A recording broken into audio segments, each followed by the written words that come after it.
So hello, everybody, and thank you so much for joining us today for another great training on board engagement and development. My name is Emily Bauman. I'm the communications manager here at the St. Louis Community Foundation, and I'm just going to help with a few quick housekeeping items before handing it over to Nikki and Megan. So as I said a moment ago, this meeting is being recorded. You will receive the link to the recording as well as a PDF of the slides. So please don't feel like you have to take crazy notes. We're also definitely going to have time for some Q&A after the presentation today. So please feel welcome to drop your questions in the chat or DM them to me directly. Again, I am Emily Bauman. Nikki, could you go ahead and advance to the next slide? Yeah, there you go. So we have a wonderful presentation for you today, brought to you by my colleague, Nikki Martinez, who is the Community Investment Officer at the St. Louis Community Foundation, and Megan Ellis, who is the Executive Director at Kindness Begins With Me. Megan and Nikki, would you like to just say a few more words about yourself to introduce yourselves to the group? I'll let you go first, Megan, as our guest. Sure. I'm Executive Director for Kindness Begins With Me.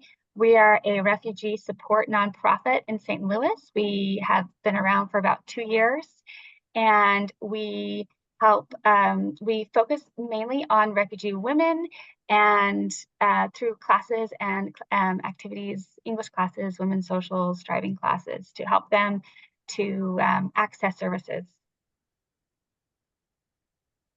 Thank you. I'm Nikki Martinez. I am the Community Investment Officer here at the St. Louis Community Foundation. I have been here since January 2020, so going on 5 years. And prior to this, I was in nonprofit for close to 20 years. I am a social worker by trade and spent many years doing direct client services, crisis case management, and then just wearing various hats within the nonprofit space until I found myself falling headfirst into philanthropy. And I'm really excited to do this today because I have experience both as someone who was supported by a board. I was an executive director at one point in my career and someone who served on a board. At this point, I am currently on the Rosati Kane Academy board, and I'm also a member of the Hispanic Leaders Group board. Excellent. Thank you so much, both of you, for your words of introduction. Really excited to hear what you have to share with the group today. Nikki, I'm going to ask you to click forward one more time. And in the spirit of introductions, if you're interested in doing so, please feel welcome to introduce yourself in the chat with your name and your organization. We'd also love to hear one question that you'd like to have answered today. I'll take a look back through those towards the end of our training and make sure that we've covered everything. We'd definitely love to see some folks make some new connections in the chat today. And then we also just have a quick poll to help understand where everybody is currently at with their board's engagement and development. So up on your screen, you should see 2 polls. The first question is, how engaged is your board currently in your organization's fundraising? With options number 1 through 5, 1 being couldn't be worse and 5 being awesome. And question 2 is, how satisfied are you with the makeup of your board? Again, 1 being couldn't be worse and 5 being awesome. So we'll give that just a minute to see if we can't get maybe 70 or 80% participation here and see where everybody is at.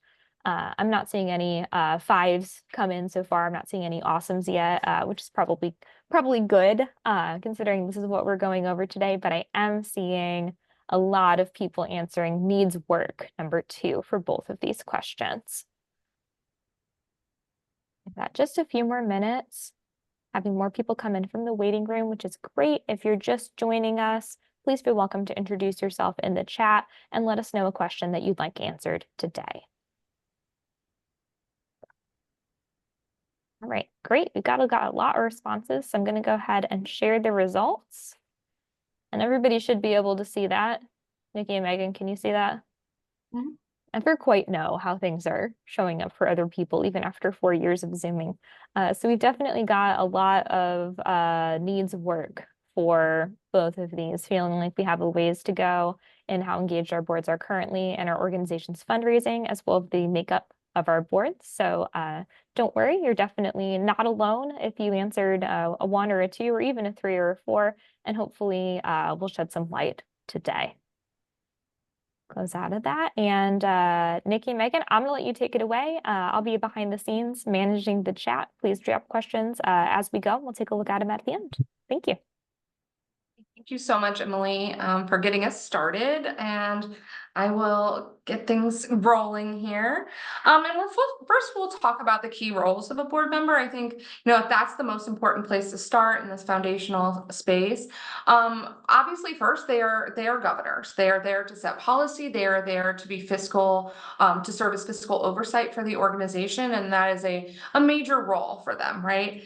The other thing that I think that people really do miss about a board and how important they can be is they are the counselor for the executive director. The executive director has no other supervision or person above them to go to for support, counsel, advice on operating that organization. They may be able to go to their peers and at other organizations, but within their space, they really have to rely on the board to be that support system, to be that counselor for the executive director.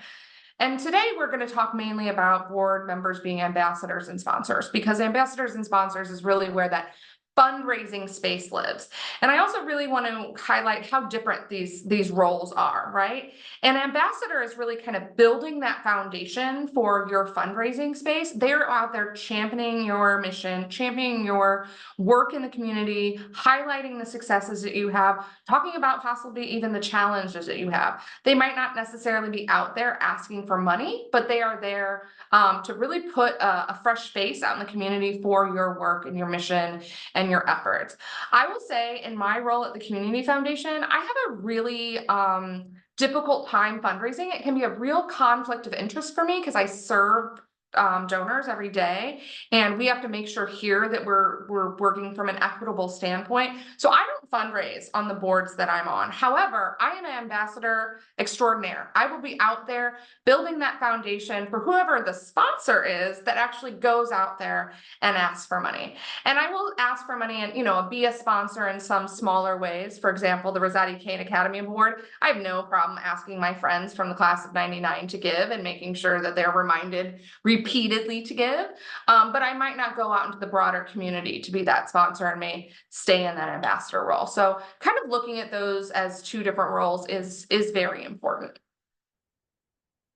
So what are the key components to board members and building that better board? The first thing, hands down, is making sure that your board members are passionate about your mission and passionate about the work that you're doing, the outcomes that you're achieving, those goals that you are striving for, the population that you are serving, whatever that is, they need to be passionate about that. Because like with anything, if you have somebody that's not passionate about the work that you're doing, they're not going to do as good of a job, right? If you're not passionate about your workplace or your job or what you're doing, you're not going to put your full force into it. So passion, I think, in my opinion, is the most important place to start. Diversity. And I really want to dive into this a little bit more, because when we think about diversity, we really think, sort of black and white or something, very concrete. But when I say diversity, I mean that your board should reflect the community that you're serving, right? They should be able to look at the work that you're doing through the same kind of lens that your clients are seeing things, or the community you're serving are seeing things. You definitely need those various lenses on your board. But that being said, you also need lenses for people that aren't necessarily in that community as well. You need people that are going to add a diverse perspective, from the region of St. Louis as a whole. So I really want you to, when you think about diversity, think of it from all corners, right? That means age, that means race, that means socioeconomic class, that means possibly where you live in the community. I live in Illinois, and I think it's really important to bring that perspective to a board. And I think that that's something unique that I personally add to a board. So I think that, when you're looking at diversity, really look at it from the broadest possible lens you can. Recruiting for the needed skill sets. I think this is also really important. People don't necessarily think about when you're recruiting for your board. A lot of people are out there looking for names. And sure enough, you should probably have a few names on your board, and we can talk about that in a minute in terms of building like a a donor network and having some recognizable names. That does make sense, but you're also recruiting for skill sets, right? If you need support as an executive director on finances, you find somebody in finance. If you need support as an executive director and in governance, around legalities and you need a lawyer on the board, that's who you should be out looking for. But it doesn't always have to be that, professional person. I've met stay-at-home mothers who are excellent board members because they have a very specific skill set. They look at things from a very specific lens, and a good executive director will be able to say, this is the needs of my organization, and these are the sort of people that I need to put this organization in that place. Setting concrete goals, I think, is also important. I don't think that a board is any different in terms of setting SMART goals for your organization than you would your programming goals. I talked to an executive director recently who was given a goal because she's a United Way funded organization, to diversify her board. And the United Way wasn't prescribing something to her. They just said, this is something you need to look at and think about what that means for your organization. And she got to work and she set a goal. And she said, I want 65% of this board to be people of color. And she called me last week and she said, it took me almost 2 years, but my board is now 67% people of color. It's reflective of the community. I've checked all of these boxes. And she knew that she had achieved something because she had set these goals all along. And she was very realistic about it. She knew that it wasn't going to happen overnight. She spent 2 years putting this board in place and really molding the work that they were going to do. But she couldn't have done that if she had not set very specific goals. Asking for recommendations. And I think that this is really important, that you cast a wide net when you're asking for recommendations, because you don't want this homogenous thought process going on in your board. You don't need everybody to be friends already. You don't need everybody to work in the same office. You need a group of people that are diverse to come together and compromise to make decisions. And that does mean casting a wide net around your community. So ask everybody, ask people that are trusted in your life, whether they be friends, family, other leaders in the nonprofit world that you might look up to, other people that maybe have served on boards. Cast that wide net. Don't be afraid to ask people about their board service and what they think might be helpful.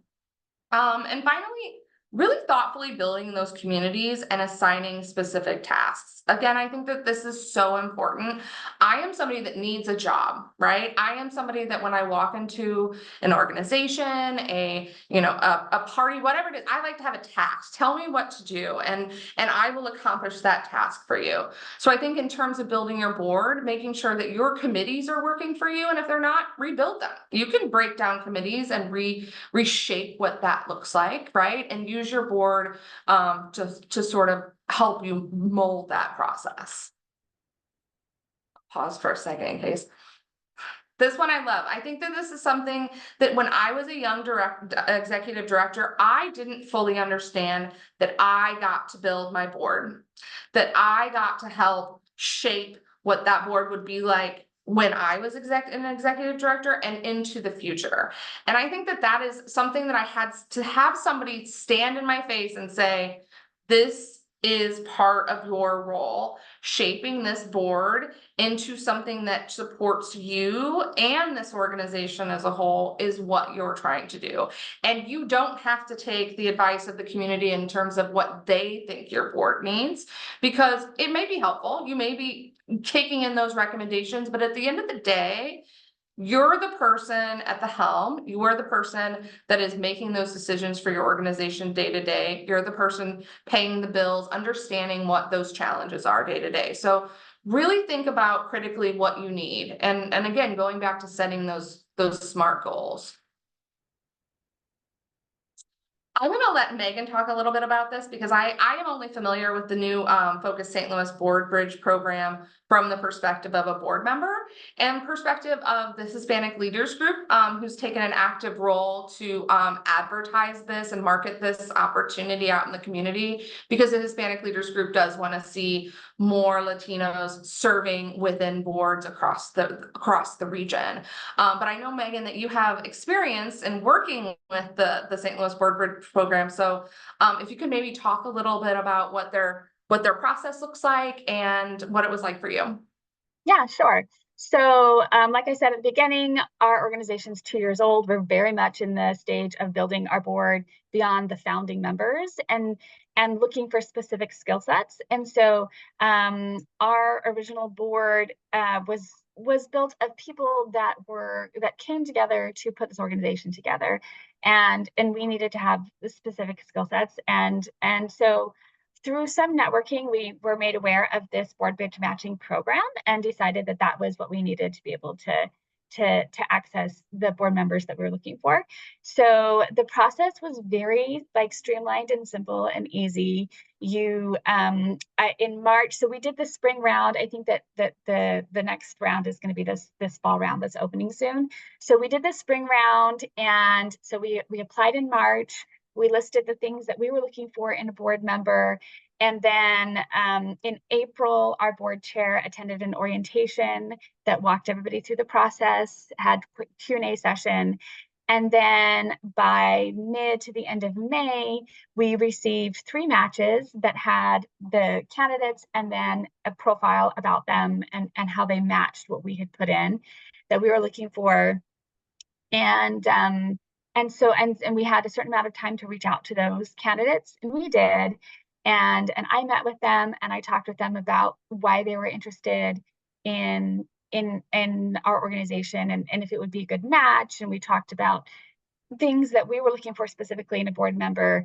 And 2 of them were really great matches. And so our July board meeting, we voted in the first one, and then our September board meeting, we're slated to vote in the second. And they are going to be great matches for our team and for our board.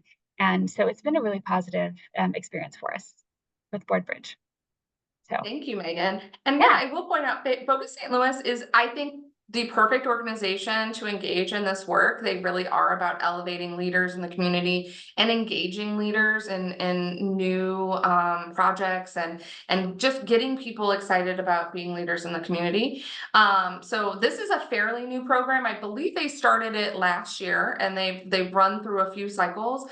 And I've heard some success stories from others like Megan that really were able to connect. Again, in your own words, write down what you need, who you are, and what sort of passions you are looking for, and then allow that person to do the same. Put in their own words what they're passionate about, what they are looking for in terms of leadership roles in the community, and being able to match those folks. And I like it because it really does introduce new blood into boards, and it's not just you getting those recommendations from those same old people. It's really about bringing in people that you might not have otherwise been connected with. And it is free. It is absolutely free for organizations to participate, and I know it's also free for any if you know people in your community that want to serve on boards, tell them about it too. I think it's really important for us not only to push our nonprofit friends there, but push our friends in other communities as well to be to do board leadership roles. So let's talk now about your board as part of your fundraising strategy. So I think that this can be a really difficult piece for organizational leaders and for for board members, because fundraising can be a bit of a bad word. People kind of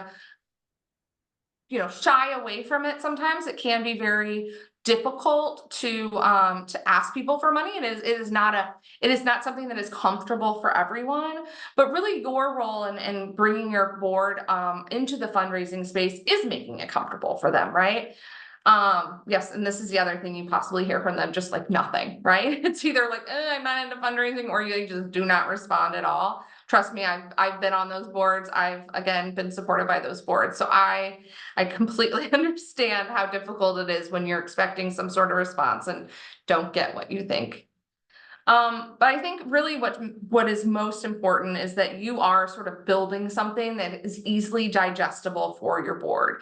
And I think it's important to always remember your board has a everybody on your board probably has a full-time job. Many people on your board probably have full-time job, or two full-time jobs. They're probably raising children, have pets, have many things that are happening in their lives. So, it is really important that you as this leader coordinate things and make sure that they are well coordinated and prepared for the board to digest.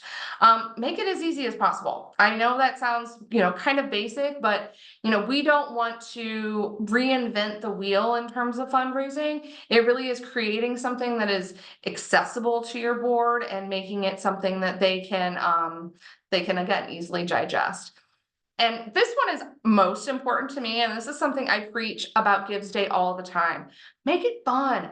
Gives Day is so fun. We love Gives Day in this office because we know it's going to be spirited. We know we're going to have people be really enthusiastic about their individual organizations, things that they're excited about, and we revel in it at our office. I always say it's the day that I'm willing to volunteer all of my time. If Emily Bauman needs me for 12 hours that day, I am in, because it is, to me, it is a lot of fun, and it's just the energy is unbeatable. And I always encourage nonprofits, like, yes, this is business, but Gives Day is especially a time to make things fun. Have events, have coffee hours at your local coffee shop, have a happy hour, have a party at your house, whatever that might look like, but at least make it fun. Next one. In terms of preparing your board, it's really important. They need to know when the campaign is running and be very specific about those windows of time, because some of these can be very short, right? Gives Day is short. Some of your organizations have, days of giving that are pretty accelerated. So it is important that they have a full understanding of when that campaign is running, and that you're prepared for that. What your campaign is, what are you raising money for? And I think that is most important too, because, when I go out and talk about Rosati, I can say, because I've had all of this work done for me in the background, and I've been prepared, that I can say, you know what, $3,471, that's how much it would cost to educate your daughter for this many weeks at Rosati Kane High School. And that is what we need to push, right, in the community. And so in terms of what are you raising money for? Really being able to tell that story is important for your board. Matching gifts. If there are matching gifts available, make sure your board knows about it.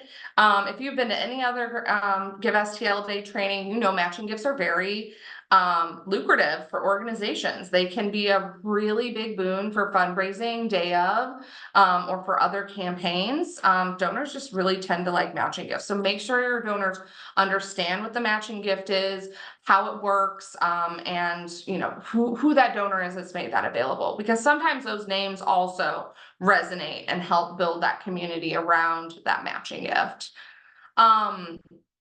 How should they talk about it? This is super important. Your board needs very specific language to go out in the community. You do not want there to be 15 stories being told. You want one succinct story going out into the community, and everyone having an understanding of that and kind of looking at it through the same lens. And finally, prepare them to share a personal story. I think that this is so important in terms of boards. People want to know why someone is serving on a board. Why is that important to you? Why do you take your time, sacrifice your time and your energy to give to this board? And I'm excited for my friends and family when they do that. And I want to be excited about the same things that they're passionate about. So if there is a personal story, if they're connected because something about your mission personally resonates with them, I think it's so important to add that humanity to fundraising. Now we're going to switch it over to Megan, because she has put together a really successful Gives Day campaign, and I think that she can kind of add some insight to both smaller and larger organizations about how you can engage your board and be successful. So Megan has 2024 was the first time Kindness Begins with Me participated in Gives Day. That's correct, right? That is correct, yeah. And how big is your board? So we have 7 people on our board right now. so smaller. Yes, that is on the smaller end. So tell us, how did you increase engagement around Gives Day? Like, what did that look like for you as you were preparing your campaign?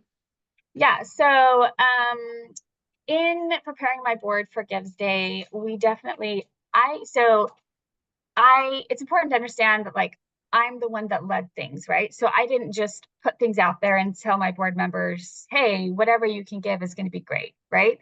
So as far as, preparing, making it bite-sized for board members. So preparing the overall strategy, the messaging, and then like you said before, requesting very specific and targeted asks of board members. And so really, I would say, actually, I'm going to back up a little bit. One of the things that really helped me engage the board is that I have board members that I have a great relationship with. And so I know them well. And so taking the time to have that relationship with my board members where I know what their key strengths are and what their interests are and the things that will engage them. And so when I, put together this outline and this strategy for Give STL Day, I had an idea of who I wanted to ask to do what. And so that went a long ways in engaging because people want to be engaged in something that they're good at and they're interested in. And so so specific requests like, hey, there's a trivia night, or hey, we need something that has a bunch of people in their contacts, things like that. And so other things I did to engage my board was I showed the need for our organization to raise these funds. And so when I met with them, and that was, it's a little bit easier as a smaller organization, maybe because, we're looking for funds to keep our program sustainable. And there's a large need there. And then the other thing that we did was work with board members to set reachable and obtainable goals. So these are our funding needs. Like this shows what our organization needs. And then what do you think that you can raise that would be something that would be a stretch, but reachable?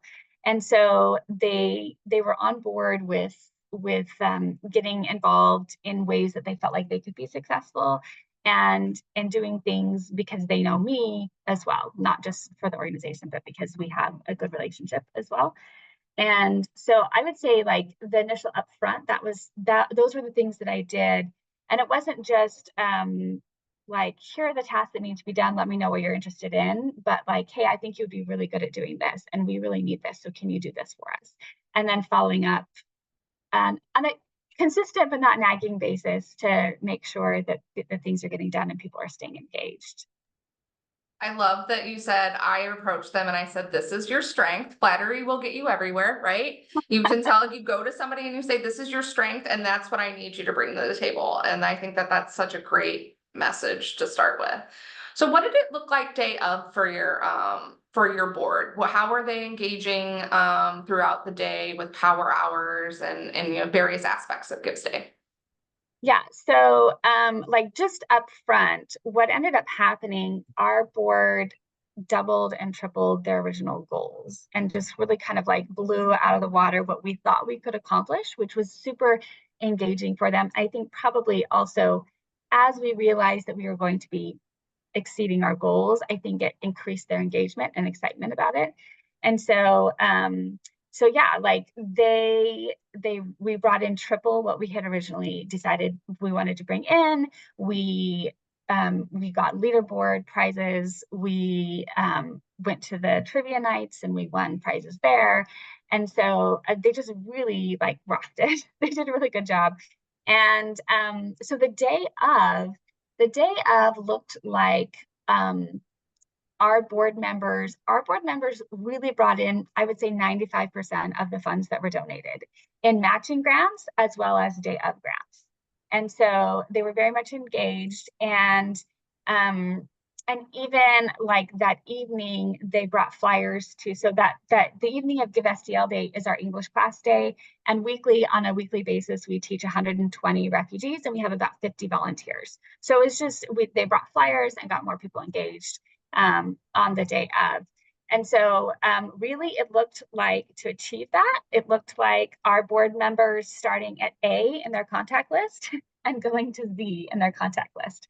And so our board members, as we're growing, we're looking for people with specific networks and skill sets. But one of the things that our board members have a lot of is people in their contact list. They have large family networks, large church organizational networks, and so we just tapped into all of those. And actually, they thought it was fun to, some of them just contacted people they hadn't contacted in 3 to 5 years. They contacted old college roommates, and they actually found that they enjoyed, meeting up with old friends and family members that they hadn't talked to for a while. And so it actually was very rewarding just in that sense as well, for them throughout the day. And really, keeping tabs on the leaderboard was very engaging for our board. That was probably the one thing that was a driver in increasing engagement, was being able to track where you're at on a very specific, on a consistent basis. And then also me as the executive director, reminding them throughout the day where we're at, and congratulations and good job, and where we at here and there.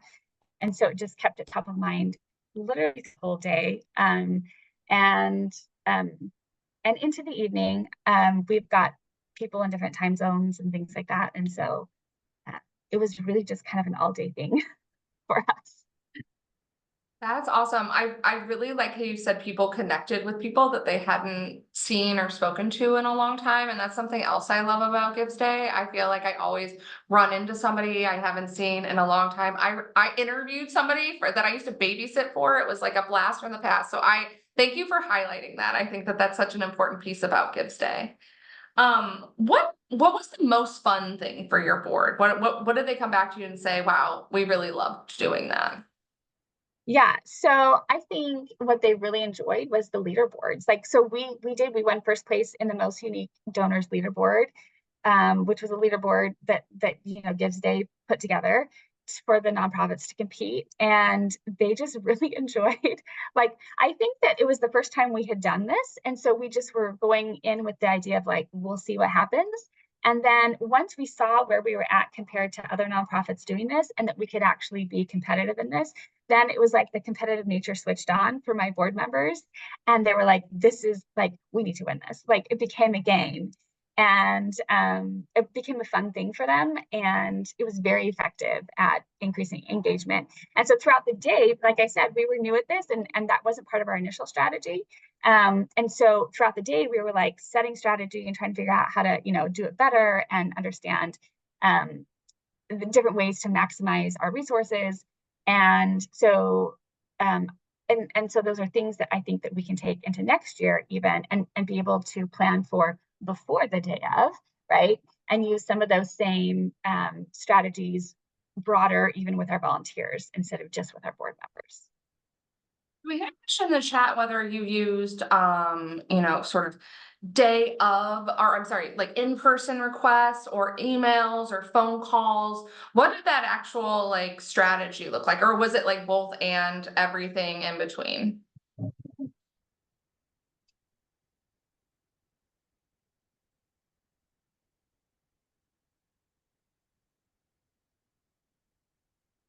We're just like in the chat, somebody had asked if you were using emails, phone calls, in-person requests, or if that was something that like, or you were just doing all of those things. I would say most of it, the majority of it was texts and phone calls. So not so much in person. I think it was because of time, really. And also because I don't know that we just hadn't planned for it ahead of time, right? So we didn't do an event necessarily. Sometimes organizations will do an event. So yeah, it was mostly texting and phone calls, and really just individually between board members and their own contacts, because people give to people that they know much more readily than they give to organizations. So a lot of people gave to us because we were talking to people that were meaningful to us. And so they gave to our organization to support the board members that were connecting with them. So, and another reason that they gave was like Nikki said earlier, those matching donations and power hours and things are very, very effective, because everybody likes a good deal, right? Like, if you're going to give me $5, but if you give it to me the next hour, it actually gives us $10, right? And so it puts some immediacy on that, and it's very effective. questions about matching gifts in the chat, and we'll go into that a little bit more if we have time. We'll go to the next slide. Thank you so much for all that. That's so helpful. Let's get a little bit more into like what we would say, what we would use in terms of email, social media, and those sort of written requests. It is really important to provide all of that for your board. You know, give them a script, give them social media posts, prepare everything for them, put a little toolbox together, whatever you might want to call it. It's so important that they have that on the ready, not just day of, but as Megan said before, right? It's so much leading up to Gives Day. And I think you really highlighted that you learned a lot about how you might prepare a little bit better in advance or a little differently, perhaps. Asking and liking to share social media posts. This is super important because I don't 100% understand how social media works and the algorithm, but I do know the more engagement a post gets, the more likely that it will get seen by other people, right? And there's so much engagement happening on social media all day, every day, that you do want to sort of create that loop of engagement amongst your board members, your staff, whomever is supporting you on that day, because it does create a lot more buzz online. And if you're hashtagging, you're putting things together. We share a lot. If you're working with small businesses, or perhaps somebody that works for a small business or owns a small business, there's a lot of sharing that can happen in cross-pollination that's so important on that day. Suggest that they identify 10 friends, or whatever that magic number is, to reach out, right? Give them a SMART goal, give them a number to shoot for, whether that be 10 friends, 5 friends, 20 friends, whatever you're looking for. Make sure that you give them a goal, and that it's reasonable, right? Reasonable for somebody that works a full-time job and has 2 kids at home, and knows that they want to be committed to this, but also understands their own capacity. Megan, how much did you prepare your board members? And did you find that they needed more or less help with the script and the posts and the pieces that you were putting together? Yeah, so making it bite-sized was very helpful. Sometimes board members, especially like we have newer board members as well, and so without kind of the history of this is how you do a bite for a donation, right? And so, yeah, I provided them with little snippets that I asked them to individualize to their people. But yeah, like here's kind of your elevator pitch. Here's some graphics. Here's some updates. Like I made graphics to show how close we were to our goal partway throughout the day, and sent those to our board members. I also did most of our donations were brought in from person-to-person contact, but we also sent out consistently throughout the day social media posts and emails to our broader stakeholders as well. And our board members were able to take those snippets and incorporate them into their text messaging. Just made it easier for them. So thank you so much for that. Yeah.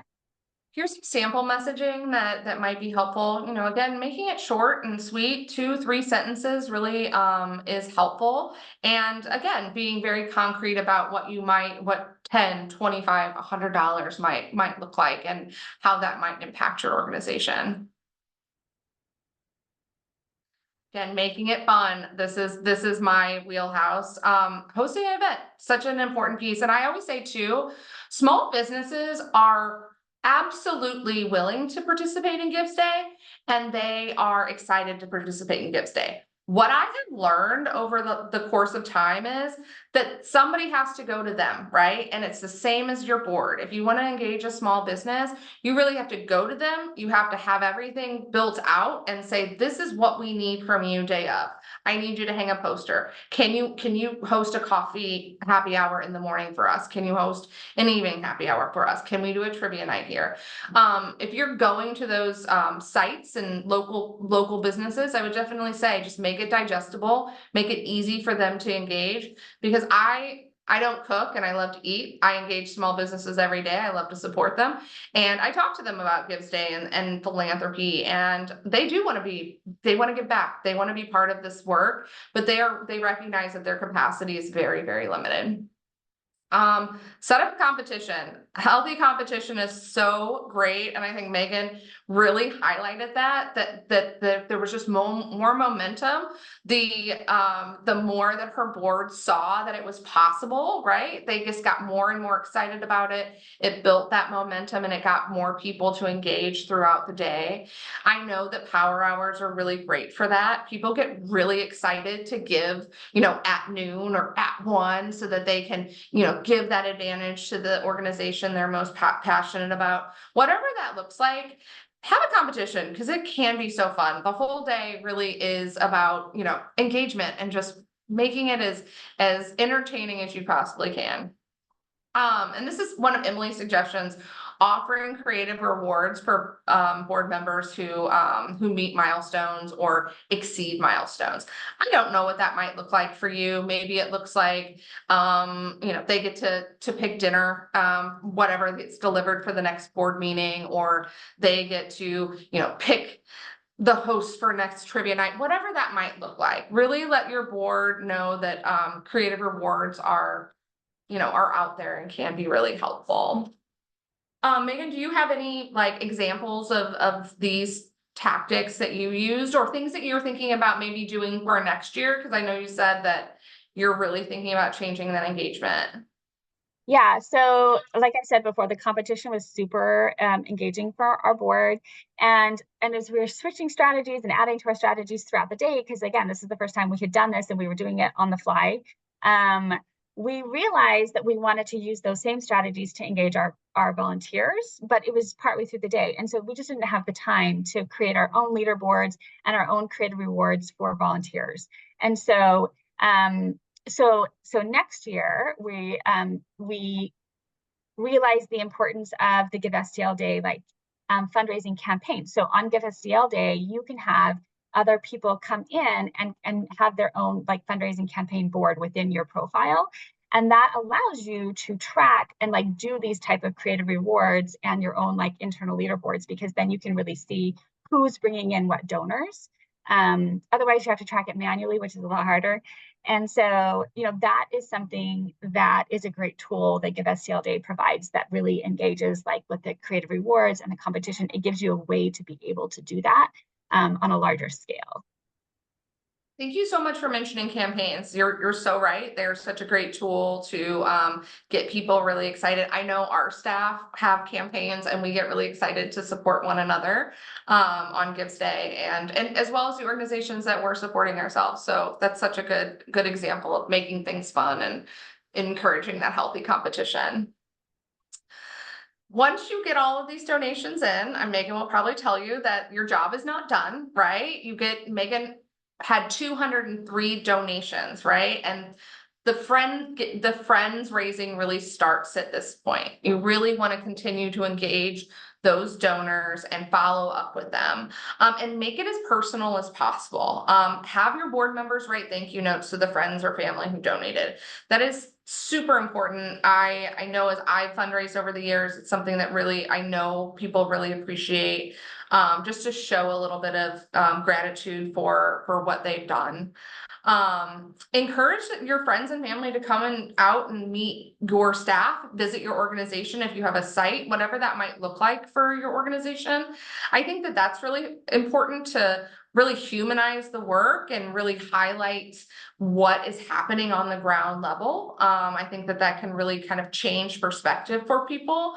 I think especially in the sort of work that Megan, you and your staff are doing, working with refugees is very complicated. There's a lot of systems at play. And I think whenever I have taken donors to meet with organizations like that, their minds are blown. There's so much that they didn't know, right? There's so much that MSNBC did not tell them about the refugee crisis. And I think that that's a huge eye-opening moment, but also it's a great time to learn about your community, right? And the things that are happening around.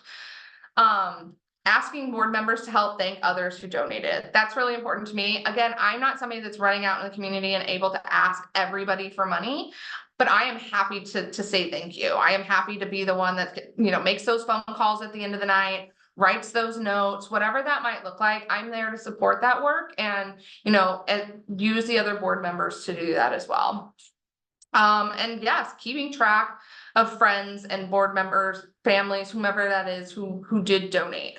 And engage with them longer term to support your organization. This is really where that longer term engagement begins, and sort of building momentum for next year or any future fundraising events, missions, whatever it is that you are looking towards doing. How did you find, Megan, that the follow-up went with your board? Follow-up went well. A lot of it was, personal contacts. And so it actually, they contacted people they hadn't for a while. And so the communication just became continuous. It's really great to be able to, even like in a couple months, say, this is what we've been able to apply your donations to, and these are the programs we're starting, or this is something we were able to put it towards, so they could kind of see an immediate return on their investment, to say, so that's been very helpful also. Awesome. Well, thank you for that. Mhm. And hopefully you have turned your board into lovers of fundraising, and that they're so excited that fundraising is now their favorite and they can't wait to do it next year. They're very excited about the events for sure. The Give STL Day was very fun, and kind of coalescing around those events is something that they're very much engaged in now. So it's been a good thing, yeah. Well, and I think too, you highlighted earlier that you have welcomed or will be welcoming 2 new board members by the end of September. And so you're really going to have to rely on those previous board members, the ones that have that experience with Gives Day, to bring the 2 new and possibly, other new board members up to speed for your next one. Yeah, and their excitement and engagement over it helps expand that with the new board members for sure. Very cool. I'm really excited for you guys. So key takeaways, building your board that you need is possibly the most important piece, and not quite as easy as it sounds, but definitely achievable. Making fundraising easy for them, I think is very important. Making sure that it's digestible. I love Megan's use of the word bite size. I think that sort of applies to a lot of things in life, right? If it's something very unfamiliar, giving somebody little bite-sized pieces of it and not overwhelming them is a great way to go. And also it's all about building relationships, right? And thinking about what those long-term relationships are going to look like for these donors and your board, and how wide that net is being cast across the region, and in some cases the country, in order to engage those folks. Now, Emily, I know, has been managing the chat, and I'm sure there's a few questions that I did not get to all of them. So let's open it up now to questions. Yes, we have had some questions come through, and I just wanted to say thank you both so much for all that insight and all the advice. Loving all the examples and loving the idea of creating a toolkit for board members. And I just wanted to remind everybody here, while we are using Give STL Day as an example of how an organization has been successful in having their board as part of their fundraising plan, this definitely applies to any upcoming Giving Day you might be participating in, like Give 828 or Earth Gives Day. Maybe you're planning a Giving Tuesday campaign or something else towards the end of the year. So while we are talking a lot about Give STL Day, many of these other giving days do have similar prize structures built in. They have leaderboards, those different kind of things that you can use to engage and excite your board members. So let's go ahead and jump right into it. We had a couple questions around how to actually find more board members, but not only just finding them, but actually finding the right ones, and how you can authentically connect to the people you're trying to recruit. Would either of you have any advice on that?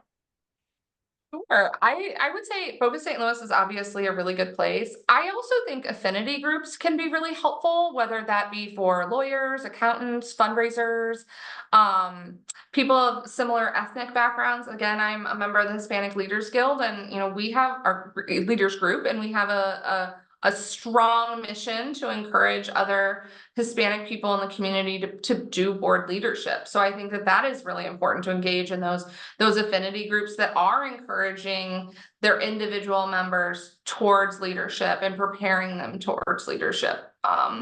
The Hispanic Chamber of Commerce is another good example. The Asian Chamber of Commerce, I think, is a great example.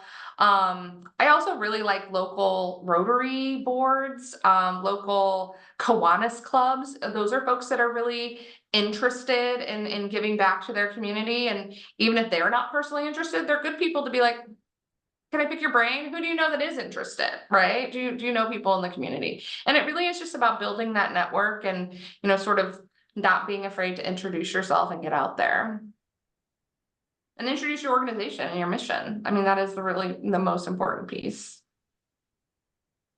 Megan, any thoughts on? I was just going to add, so one thing that we did was, as we were a very young board, was to actually build advisory board. So sometimes getting the engagement level of a board member is overwhelming for key groups that you really need to have connection, in that community. And so we're refugees, and we focus really on Afghan and Syrian refugee women. And so having a relationship with established Afghans in the community is very helpful for us to provide services that are more meaningful for our clients. And so putting together a board of established Afghans in St. Louis and being able to access them for culturally, making sure our programs are culturally appropriate and better meet the needs of the people we're serving, because it's just a smaller ask. So they don't have to have all of these and they can, but there's the opportunity. There is fundraising opportunity there, but also just a group of people that you can go to for questions also are very well networked as well. So yeah. Such a great idea, and such a potential for them too to elevate themselves onto your board of directors at a certain point. Yeah. Yeah, it's a nice first step if they're not totally sure about the full commitment but want to know more. Great suggestions. Thank you. Could one of you, maybe this is a good question for Nikki, in your experience, is the role of a staff member in board onboarding and training? Like an organization here at the Community Foundation, we've got a big board. It's about 30 people. We also have about 30 staff members. Onboarding for us is like a group effort. We've got basically somebody from every department who sits down with the new board member or new board members, and we've basically got a packet that we go through to give them the rundown about the foundation, a short presentation for need to know information. Nikki, what was your experience like at the nonprofits that you worked for previously? I, as the executive director, when I was an executive director, was in charge of board orientation, but certainly I do think whomever that is, on your staff, it just fell on me as executive director because I wore all the hats. But I think it is important to have a point person in your organization that is responsible for that board support.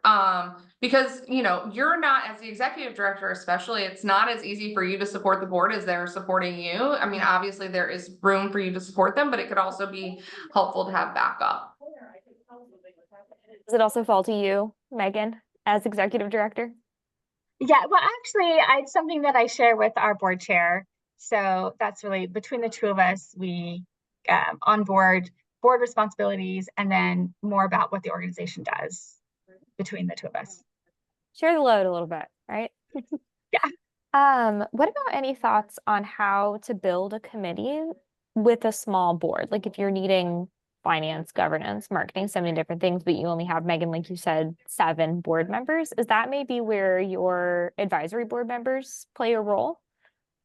A little bit, yeah. Some of the community engagement for sure.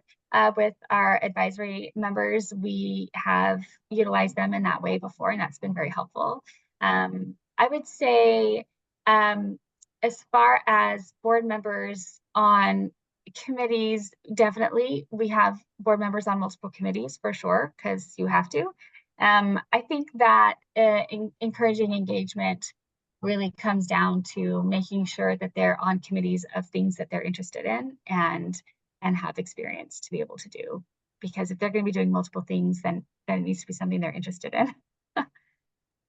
We're always better at the things that we enjoy doing. Yes. Definitely. Great. The last question that I received as a direct message was how to say goodbye to a board member. Maybe that person just isn't a good fit. Obviously, that could be for any variety of reasons. Do either of you have experience with that or some advice to share? I think it can be obviously very difficult to sort of break up with a board member. There always is the option to be, to let them write out their term, and kind of have discussion about that. I think the most important thing is to have open dialogue about whether or not it's a good fit for them, right? Because at the end of the day, if your board member is not engaging with your board and not providing, any capacity to your board, they probably don't have capacity themselves to do it. And we've all bitten off more than we can chew. And I think going to someone as a human being and being empathetic and saying, maybe this isn't the best fit for you, and being very honest that it's not the best fit for the growth of the organization, and really opening that conversation and being, again, human and empathetic is for me the first place to start. But I don't think you should be afraid to break up with a board member if you need to, right? Especially if it takes a lot of energy as an executive director to manage a board. And if your board isn't working for you, then absolutely, I don't think, I feel like you should be empowered to do that. As hard as it might be.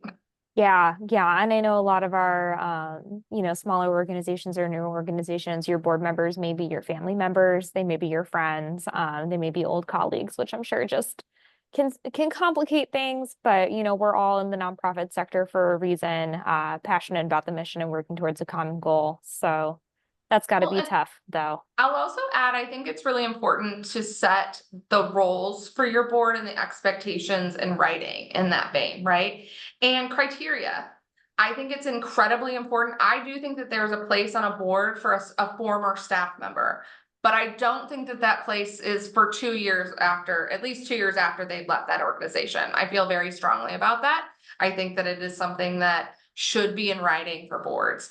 I think that, if you have somebody that is, say, a founding board member or a founding executive director that may be rolling off or doing something else, again, having some sort of time to separate themselves is important, and having those things in writing is important. Having a board handbook can really help you avoid sort of retroactive issues. Yeah, great tip. Megan, anything that you would like to add on that or anything else? We are very close to the top of the hour here, and I just want to be respectful of everybody's time. If anybody wants to drop any more questions in the chat or get ready to come off mute, we are happy to take a couple more questions. Yeah, no, I think Nikki hit it. Just trying to mitigate things at the front by communicating clearly just makes a big difference. Yeah, I like that idea of having a document to fall back on. Being like, oh, it's here in writing and you signed it when you came on the board. It's never a bad idea. Kind of just protects everybody. Well, while we're waiting for any final questions to come through, I'm going to go ahead and drop a link in the chat to a very short survey. I promise it's only like 6 questions long, and you don't even have to answer all of them. But just a quick survey on if you enjoyed the training here today, or if you didn't, we want to know. We love having these free capacity building offerings for our nonprofit partners. We want to do more of them, but we want to make sure that they're helpful to you. So please let us know what you thought and fill out that quick survey. We would really, really appreciate it. I'll also include the survey link when I send out the recording of this training, hopefully tomorrow morning. I haven't seen anybody put any other question in the chat, and I'm not seeing anybody who has come off of mute. So I think we are going to go ahead and wrap things up. Nikki, thank you so much. Nikki and I share a wall, actually. We're right up here together. And of course, a very, very big thank you to Megan for taking time out of your day to let us know how Kindness Begins with Me has done such a wonderful job engaging your board, just in general, but especially around your fundraising efforts. We really appreciate your time and expertise. Thank you very much for having me today. Thanks. Thank you, everybody. Have a great evening.